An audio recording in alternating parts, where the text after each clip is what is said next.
70 years ago today, October 6th, 1943, a group of rabbis and Jewish war veterans staged a small march in Washington to draw public attention to the Holocaust then taking place across Nazi-occupied Europe.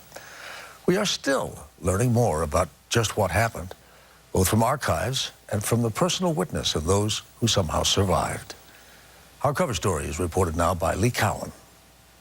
Here's the train arrives, people getting out, lining up on the platform, and pretty soon they will be told men to one side and women to the other. And you remember this vividly? Of course, exactly. To talk with Irene Weiss is to touch the Holocaust in a truly personal way. This is the road to the gas chambers. She's a survivor, and yet some 7 decades later, she can barely believe that it actually happened. At first, this was pretty hard to talk about, wasn't it? Yes, it was extremely difficult.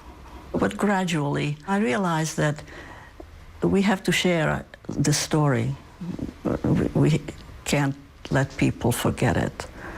She was just 13 when the boxcar carrying her and her family arrived at Auschwitz on that all-too-busy platform.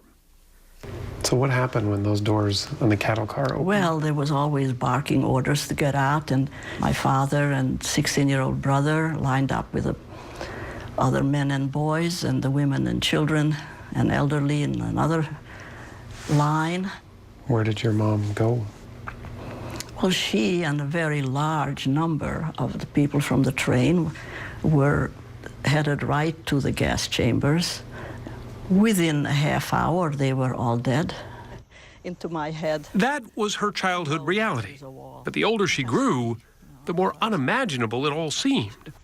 Until one day, when she heard about a set of photos that she never knew existed. I remember getting out of the train, that very traumatic thing. And that very moment is... That very moment, yeah. They were taken by the Nazis on that Auschwitz platform on the very day Irene arrived. I am here, right here. But I'm leaning in to see where my little sister went. We were assigned to barracks, and we met people who had come before us, and the very first thing we asked is, when are we going to see our families? And they pointed to the chimney, and they said, you know, that's where your parents are, that's where your family is. And we pointed to the chimney. The chimney, and we ignored it. We ignored it totally. It cannot be. And then there's this photo that captured Irene's family, waiting in line for the Auschwitz gas chamber. These two little boys are my two little brothers. And for a long time, I could not find my mother here, and I was very unhappy. And then one day, this little face here sticking out, and when I looked with a magnifying glass, I found her. Yeah, that's the one. That's your mom right there? Right in there. The Holocaust, it seems, continues even now to reveal its horrific reality, and not just to survivors like Irene Weiss. At the United States Holocaust Memorial Museum in Washington, D.C., a 13-year project has uncovered evidence that the number of places where the Holocaust was put into practice is actually far more numerous than anyone imagined. So when you started this, what was your sense of the scope? I mean, I thought that 5,000 or 7,000 sites was an astounding number. And what did it end up being? Right now, we're at 42,500. That's like 6 times what you thought, right? Exactly. When you put them all together, this was a shock. This is the first volume of the encyclopedia. Jeffrey McGargy is the lead editor of a multi-volume encyclopedia being written on the Holocaust. His research doesn't change the number of people exterminated. What it does is enumerate the mind-boggling number of concentration camps, killing centers, ghettos, brothels, and forced labor camps, where the Nazis not only persecuted Jews, but Poles, homosexuals, Soviet prisoners of war, and many others, too. So what does that say about the notion that this was just taking place in a few corners of Europe and was the result of Hitler and a few madmen? I think it destroys it utterly. Really, to say that you didn't know that there were camps or what was going on in the camps that were local, that would have been impossible. Which raises the question, just who beyond the notorious SS, was complicit in the persecution. For most of the last 70-plus years, German women, for example, were thought to be largely innocent bystanders.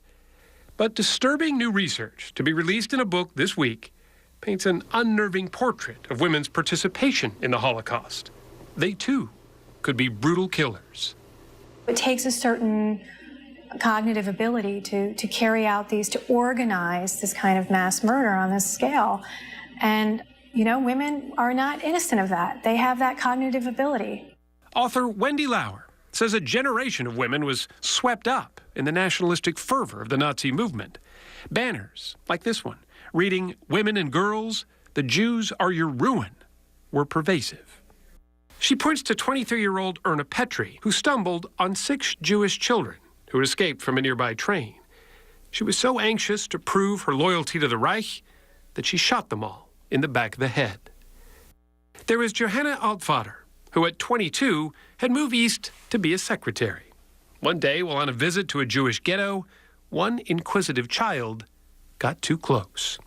She picked the child up by the legs and slammed it against the ghetto wall, like she was, you know, kind of shaking the dust out of a carpet. These women weren't military. They weren't under orders to kill. Lauer points out, it's just what they knew. They did it willingly. They weren't just conforming. They weren't just getting along. They were ideologically hooked.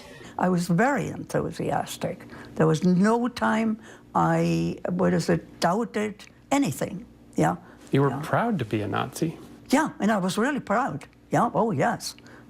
Ursula Mallendorf knows about getting ideologically hooked. She was a member of the Hitler Youth at the tender age of 10. She was forced to join. Everything the nation did was all right. Everything that Hitler did was all right. And if bad things were done by the party, Hitler didn't know about it. She later became a nurse's aide at a field hospital. One day, an injured Russian POW was brought in. She had been taught to hate anything not purely German. 2 orderlies asked her if they should kill him instead of treat him.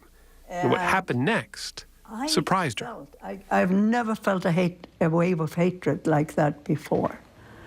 And I was just about to yell, "Yes, you do it." Kill him. Yeah. And I was aware of what it was, of what I would have been saying. That was one realization that always stayed with me. I could have killed. She didn't. As far as she knows, that POW survived. Ursula eventually moved to the U.S. as a Fulbright scholar and spent her life teaching at the University of California at Santa Barbara.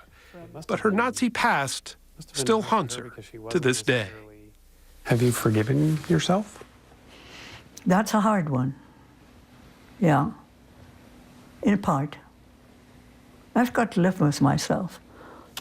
She now counts among her friends Holocaust survivors who bear a different kind of witness. The extent of the Nazi brutality may only be coming to light to researchers now, but for Irene Weiss, it was always there. This may be an odd question, but I mean, do you ever wonder why you survived? Pure chance in every way. Just luck? Like, there were so many chances to die and so many occasionally chances to survive another day. The system was rigged against survival.